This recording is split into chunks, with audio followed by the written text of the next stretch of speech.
Hello students, द्वितीय विभक्ति कर्म कारक का नेक्स्ट सूत्र है। देखिए आगे आ जाते हैं हमारे उपपद द्वितीय विभक्ति। मीन्स उपपद जो है कौन कौन से हैं जिनके साथ द्वितीय विभक्ति का प्रयोग होता है। तो इसमें देखिए फर्स्ट आता है अभितः, अभितः परितः समयानिक्षा हा प्रति योगे अपि। देखिए अभितः परितः, अभितः परितः समया निक्षा हा प्रति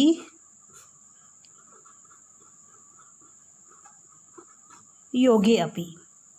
देखिए जब ये उपपद द्वितीय विभक्ति आती है तो इसमें क्या होता है, अभितः परितः समया निक्षा हा प्रति योगे अपि। जब इस प्रकार से सूत्र दिया जाता है तब आप उसको किस प्रकार से एक्सप्लेन करेंगे, बताएंगे। अभितः परितः समया निक्षा हा और प्रति, इन सब के योग में द्वितीय विभक्ति का प्रयोग होता है। ठीक है, इसके साथ साथ जो है हमारे जो है उभयतः सर्वतः वो भी सब आ जाते हैं इसमें। देखिए क्या क्या आते हैं, अभितः, क्या लिखेंगे हम, अभितः। अभितः का मतलब क्या होता है, दोनों ओर। अभितः का मतलब दोनों ओर। परितः, परितः का मतलब होता है चारों ओर। क्या होता है परितः का मतलब, चारों ओर।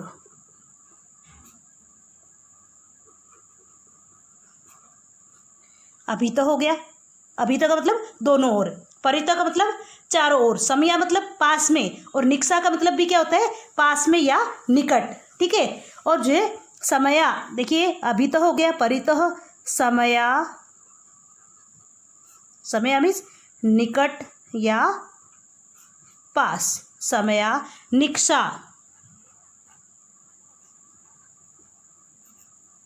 निक्षा मीन्स भी क्या होता है, समीप या पास। ठीक है, निक्षा, अभितः हो गया, अभितः परितः समया निक्षा हा और प्रति। ठीक है, निक्षा हो गया, उसके बाद हा और प्रति। इन सब शब्दों के योग में, इन सब शब्दों के योग में द्वितीय विभक्ति का प्रयोग होता है। कौन सी विभक्ति का प्रयोग होता है, द्वितीय विभक्ति का प्रयोग होता है। जरा ध्यान से देखिए, अभितः परितः समया निक्षा हा प्रति। ठीक है, और इसके अलावा भी देखिए जो है इन सब के योग में, इस सूत्र के अनुसार तो हम केवल यही लिखेंगे, निक्षा हा प्रति के योग में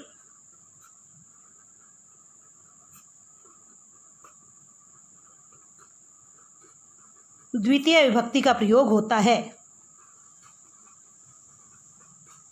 द्वितीय विभक्ति का प्रयोग होता है।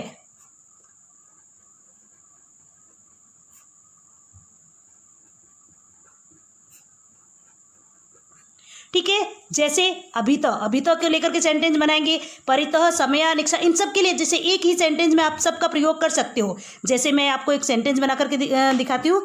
जैसे ग्रामम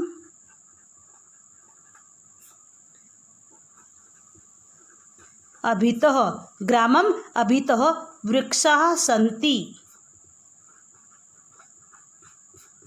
गांव के दोनों ओर पेड़ है, गांव के दोनों ओर क्या है, पेड़ है। ठीक है, तो यहाँ अभितः, अभितः के योग में कौन सी विभक्ति का प्रयोग हुआ है ग्रामम में, द्वितीय का, क्योंकि अभितः मीन्स दोनों ओर। किसके दोनों ओर, गांव के दोनों ओर। तो ग्रामम में कौन सी विभक्ति का प्रयोग हुआ है, द्वितीय का प्रयोग हुआ है। अब इसको एक्सप्लेन करके लिखेंगे यहाँ पर, कैसे लिखेंगे, यहाँ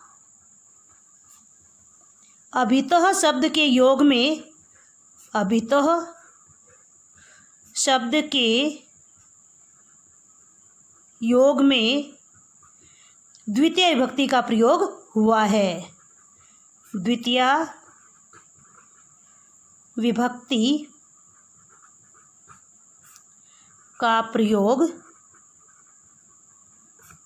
हुआ है। ठीक है, अब देखिए परितः आ गया तो क्या लिख सकते हो आप परितः से, ग्रामम परितः वृक्षाः सन्ति, गांव के चारों ओर पेड़ है। ठीक है, अब समया, देखिए समया का मतलब होता है पास में या निकट।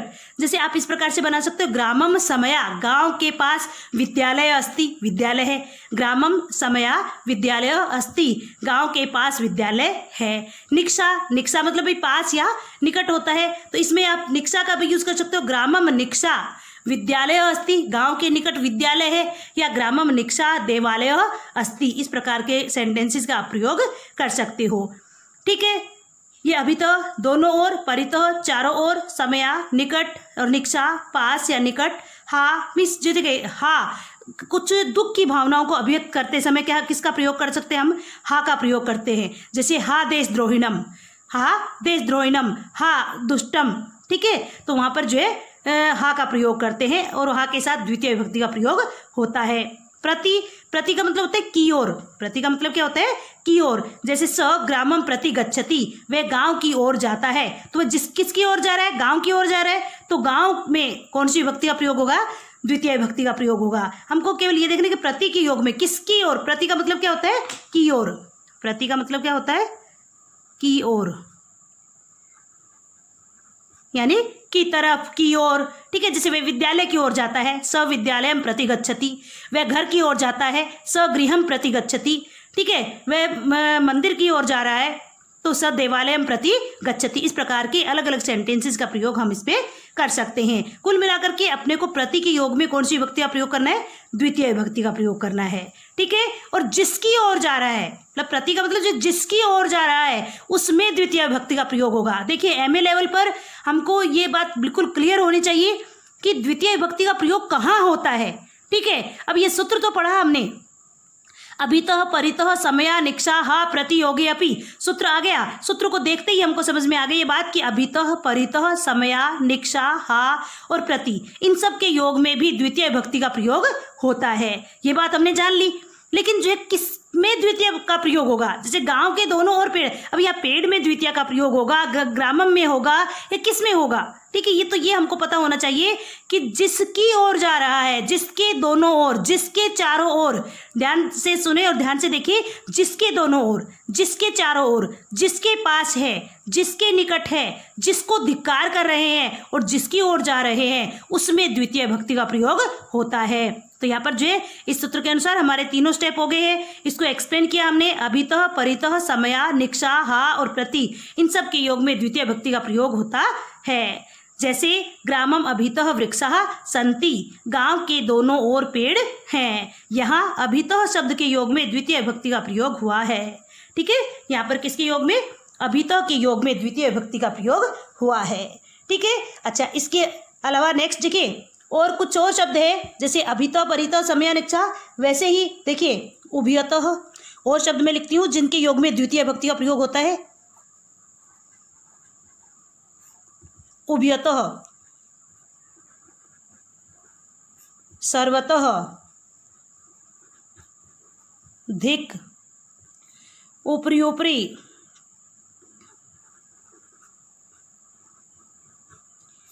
निश्चय निश्चय,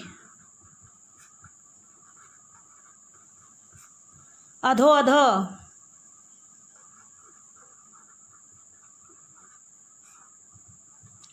ठीक है, उभयतः, सर्वतः, दिक्, ऊपरी ऊपरी, निश्चय निश्चय, अधो अध, इन सब शब्दों के योग में भी कौन सी विभक्ति का प्रयोग होता है, द्वितीय विभक्ति का प्रयोग होता है। ठीक है, अब यहाँ पर उभयतः, उभयतः का मतलब क्या होता है, दोनों ओर। उभयतः का मतलब क्या होता है, दोनों ओर। इसका मतलब भी अभितः के की तरह ही हम इसका यूज कर सकते हैं, अभितः की जगह हम उभयतः का भी यूज कर सकते हैं, लेकिन बशर्ते हमको अभितः शब्द दिया है या उभयतः। देखिए जब हमको हिंदी से संस्कृत में कन्वर्ट करना है तो हम अभितः का भी यूज कर सकते हैं और उभयतः का भी यूज कर सकते हैं, लेकिन जो है अगर हमको अभितः पर्टिकुलर वर्ड ही दिया है कि अभितः के योग में आपको सेंटेंस बनाना है, तब हम उसी शब्द का प्रयोग करेंगे। उभयतः शब्द ही दिया है तो उसी शब्द का प्रयोग करेंगे। ठीक है, तो ये देखिए उभयतः, सर्वतः, दिक्, ऊपरी ऊपरी, निश्चय निश्चय, अधो अध, इन सब शब्दों के योग में भी द्वितीय विभक्ति का प्रयोग होता है। ठीक है, ये भी हमारी उपपद द्वितीय विभक्ति में आते हैं। अब देखिए नेक्स्ट, अंतरा अंतरेण युक्ते द्वितीया।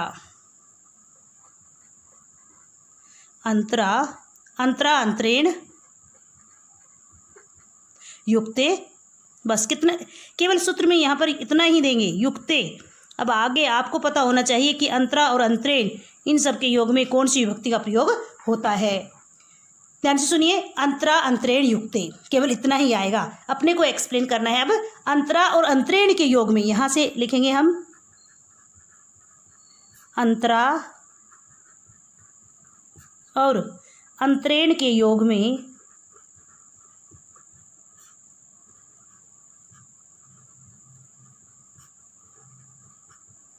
द्वितीय विभक्ति का प्रयोग होता है।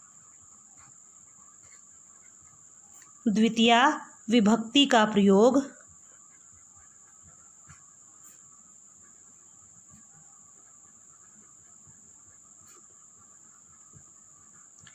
होता है। देखिए इस सूत्र को जब आप समझे ना, जैसे अंतरा अंतरेण युक्ते, तो इसके साथ ही, क्योंकि जब मैंने प्रिपेयर किया तब मैंने भी इसके साथ युक्ते द्वितीय इसके साथ ही याद कर लिया था। सूत्र यहाँ तक ही है, अंतरा अंतरेण युक्ते। आपको जब एग्जाम में देंगे तो केवल युक्ते तक ही देंगे, वो देंगे अंतरा अंतरेण युक्ते, द्वितीय नहीं देंगे। लेकिन जब हम प्रिपेयर कर रहे हैं तब उसके साथ ही हम इसको जोड़ लें, अंतरा अंतरेण युक्ते द्वितीय, ताकि अपने को ध्यान रहे कि अंतरा और अंतरेण के योग में द्वितीय विभक्ति का प्रयोग होता है। अब देखिए यहाँ अंतरा, अंतरा का मीनिंग क्या होता है? अंतरा का मतलब होता है बीच में। ये हमको लिखना नहीं है, केवल समझने के लिए। अंतरा का मतलब होता है बीच में। क्या मतलब होता है? अंतरा का मतलब बीच में। और अंतरेण, अंतरेण का मतलब होता है के बिना। अंतरेण का मतलब क्या होता है? के बिना, ठीक है। और अंतरा मतलब बीच में। अब इतना लिख दिया हमने, अंतरा और अंतरेण के योग में द्वितीय विभक्ति का प्रयोग होता है। अब लिखेंगे जैसे, एग्जाम्पल देंगे, जैसे जैसे त्वाम माम अंतरा हरि, त्वाम माम अंतरा हरि। वन मोर एग्जाम्पल, बोले एक और एग्जाम्पल देते हैं अंतरेण के योग में, हरिम अंतरेण। ये दूसरा एग्जाम्पल है, हरिम, हमको एक ही देना है। ये मैं दोनों को आपको एग्जाम्पल के माध्यम से समझा रही हूँ। हरिम अंतरेण कुतो सुखम,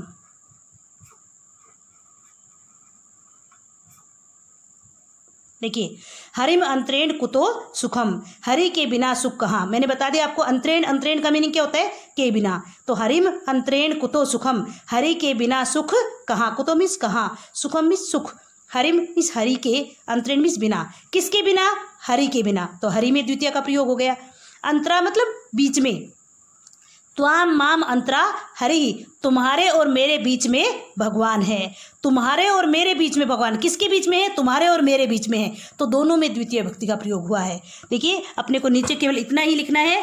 यहाँ अगर हमने ये एग्जाम्पल दिया है तो हम लिखेंगे यहाँ अंतरा शब्द के योग में, अंतरा शब्द के योग में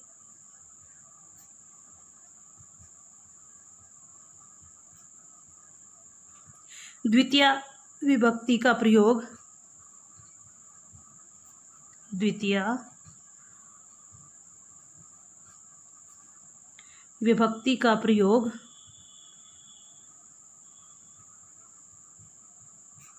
हुआ है। द्वितीय विभक्ति का प्रयोग हुआ है। क्या लिखेंगे? यहाँ अंतरा शब्द के योग में द्वितीय विभक्ति का प्रयोग हुआ है। अगर हमने ये एग्जाम्पल दिया है हरिम अंतरेण कुतो सुखम, हरि के बिना सुख कहाँ, तो हम क्या लिखेंगे? देखिए कि जो है यहाँ अंतरेण शब्द के योग में द्वितीय विभक्ति का प्रयोग हुआ है। बस इतना सा ही अपने को लिखना है, ठीक है। ये हो गया अपना, देखिए अभितः परितः समया निक्षा हा प्रतियोगी अपि, मीन्स अभितः परितः समया निक्षा हा और प्रति, इन सब के योग में द्वितीय विभक्ति का प्रयोग होता है। जैसे ग्रामम अभितः वृक्षा संति, गांव के दोनों ओर पेड़ है। यहाँ अभितः शब्द के योग में द्वितीय विभक्ति का प्रयोग हुआ है। और कुछ और शब्द जैसे उभयतः, सर्वतः, दिक्, ऊपरी ऊपरी, नीचे नीचे, अधो अधो। देखिए आप एमए क्लास के स्टूडेंट्स हैं, मैं आपको एक बात और बताना चाहती हूँ। ये जैसे हमारे ऊपरी ऊपरी, नीचे नीचे और अधो अधो, ये शब्द जो है हमारे 2 बार प्रयोग है। देखिए ध्यान से, ऊपरी ऊपरी मीन्स इसका जब अलग अलग करेंगे तो क्या होगा? ऊपरी प्लस ऊपरी, इधर देखिए ऊपरी प्लस ऊपरी, और जब इसका संधि करते हैं इसकी ई को य हो जाता है तब क्या बन जाता है, ये य में ऊ मिल जाता है तो ऊपरी ऊपरी, यण संधि होती है तब ये शब्द बनता है हमारा ऊपरी ऊपरी। ऊपरी ऊपरी का मतलब तो ऊपर ऊपर, ऊपर ऊपर, ठीक है। नीचे नीचे मतलब नीचे नीचे, अधो अधो मतलब भी नीचे नीचे। देखिए तो दो शब्द हो गए, ऊपरी ऊपरी 2 बार प्रयोग हो गया, निश्चय निश्चय इनका भी 2 बार प्रयोग हो गया, अध अध अध प्लस अध तो इसका भी 2 बार प्रयोग हो गया। देखिए जब इनका 2 बार प्रयोग कर रहे हैं, ध्यान से सुने, ऊपरी शब्द का 2 बार प्रयोग कर रहे हैं, ऊपरी ऊपरी मीन्स ऊपर ऊपर, निश्चय निश्चय 2 बार प्रयोग हो गया, अधो अध मीन्स अध अध 2 बार हो गया। बात समझ में आ रही है? एक ही शब्द को जब हम 2 बार लिख रहे हैं तो विभक्ति होती है हमारी द्वितीया। कौन सी विभक्ति? द्वितीया। लेकिन जब इन्हीं शब्दों को, जरा ध्यान से सुनना, इन्हीं शब्दों को जब एक बार लिखते हैं, मीन्स कहने का मतलब ऊपरी ऊपरी में से केवल ऊपरी का प्रयोग करते हैं, निश्चय निश्चय में से केवल निश्चय का प्रयोग करते हैं, अधो अधो में से केवल अध का। देखिए इधर देखिए, ऊपरी केवल ऊपरी का प्रयोग कर रहे हो आप, केवल निश्चय का प्रयोग कर रहे हो आप, केवल अध का प्रयोग कर रहे हो, तो वहां पर इनके योग में जब एक बार प्रयोग हो रहे हैं तो वहां द्वितीय विभक्ति का प्रयोग न होकर के षष्ठी विभक्ति का प्रयोग होता है। कौन सी विभक्ति होती है? षष्ठी विभक्ति का प्रयोग होता है। ये बात आपके ध्यान रखने योग्य है, ठीक है। चलो आइए नेक्स्ट सूत्र पे चलते हैं हम। देखिए अभितो परितो अंतरा अंतरेण युक्ते, इसके बाद में हमारा नेक्स्ट सूत्र जो है वो है काला ध्वनोर अत्यंत संयोगे। काला ध्वनोर अत्यंत संयोगे। देखिए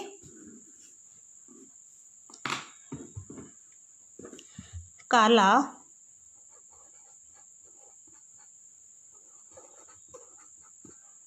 ध्वनोर अत्यंत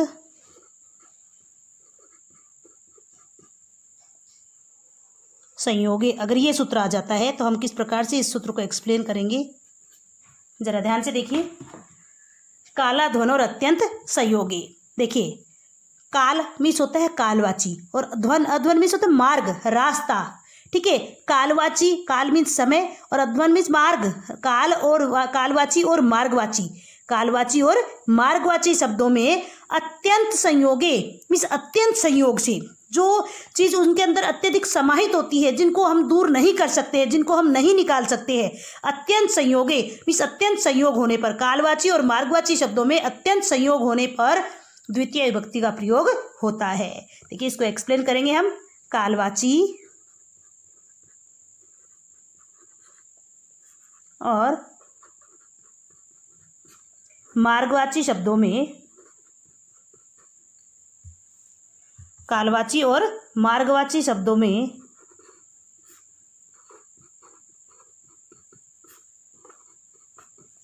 अत्यंत संयोग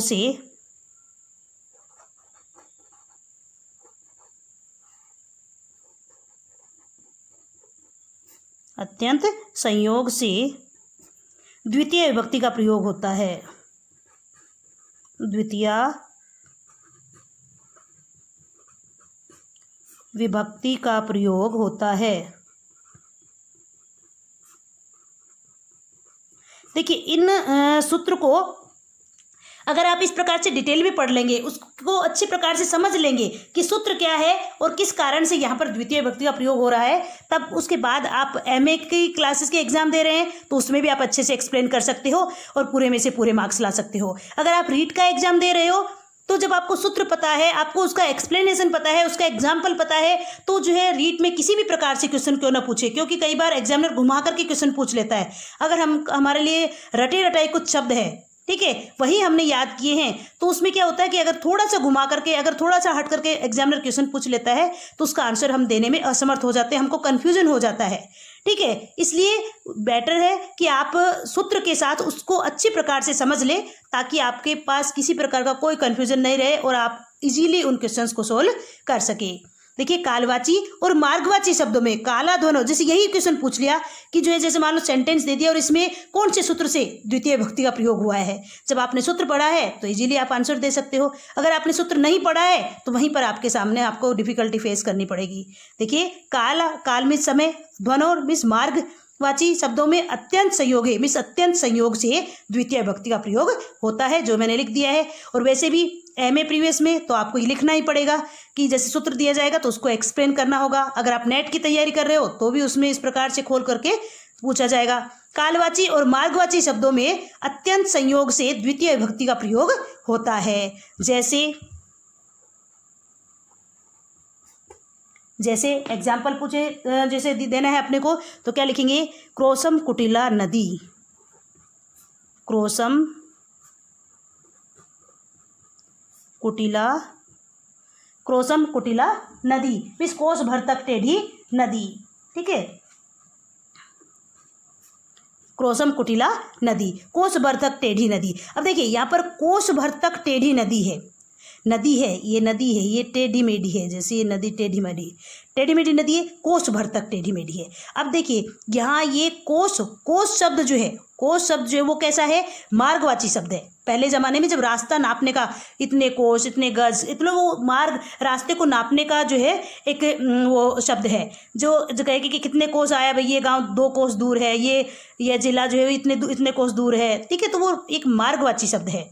क्रोस शब्द जो ये मार्गवाची शब्द है। अब कोस भर तक के रास्ते में इस नदी में टेढ़ापन है।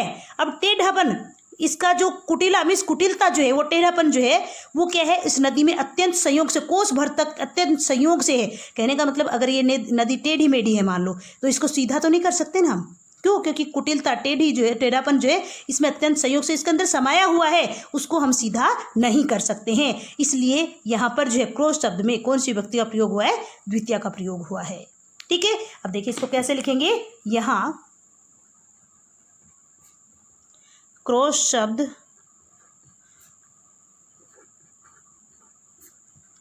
मार्गवाची है और उसमें कुटिलता अत्यंत संयोग से है।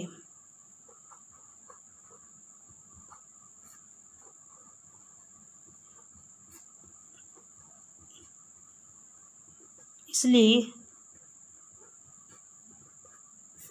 यहाँ मार्गवाची क्रोस शब्द में द्वितीय विभक्ति का प्रयोग हुआ है। द्वितीय विभक्ति का प्रयोग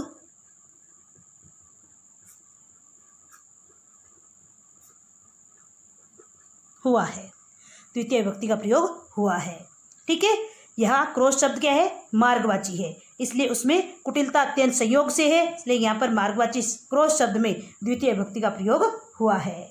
ये हो गया हमारा काला धुन और अत्यंत संयोगी। ठीक है, अब देखिए ये हो गया हमारा काला धुन और अत्यंत संयोगी, मीन्स कालवाची और मार्गवाची शब्दों में अत्यंत संयोग से द्वितीय विभक्ति का प्रयोग होता है। ठीक है, इसके साथ ही जो मेन जो हमारे सूत्र थे द्वितीय विभक्ति के वो कंप्लीट हो गए हैं। ठीक है, इसके अलावा और भी कोई रिक्वायरमेंट हो, देखिए इन सूत्र में कुछ भी आपको समझ में नहीं आ रहा हो तो आप जो है कमेंट में लिखें और ताकि मैं उसको वापस से एक्सप्लेन कर सकूं। आपको अच्छी प्रकार से समझ में आ गए हैं तो वो भी आप कमेंट बॉक्स में लिखें ताकि मुझे पता चले कि आपको कितना समझ में आ रहा है और मेरे द्वारा बनाए गए इन वीडियो से आपको कितना बेनिफिट मिल रहा है, कितना फ़ायदा हो रहा है। अगर आपको MA प्रीवियस में अच्छे मार्क्स लाने हैं, अगर आपको कोई भी कंपटीशन फाइट करनी है तो उन सूत्रों को अच्छी प्रकार से ही समझना होगा। क्यों? क्योंकि रटे रटाए कुछ एक पर्टिकुलर शब्द से हम केवल मात्र कारक में जो है वो केवल कक्षाओं में अच्छे मार्क्स ला सकते हैं, लेकिन कंपटीशन में हम कभी भी फाइट नहीं कर सकते हैं। इसलिए बेटर वे है कि आपको सूत्रों के साथ अच्छी प्रकार से ये जो है कारक समझने होंगे ताकि आपको किसी भी प्रकार की डिफिकल्टी फेस नहीं करनी पड़े। ठीक है, इस वीडियो में इतना ही। नेक्स्ट वीडियो में मैं आपको तृतीय विभक्ति के बारे में बताऊंगी कि कहाँ कहाँ पर कौन कौन से सूत्रों से तृतीय विभक्ति का प्रयोग होता है, मीन्स करण कारक में कहाँ कहाँ किस प्रकार से किस सूत्र से तृतीय विभक्ति का प्रयोग होता है। तब तक के लिए बाय बाय।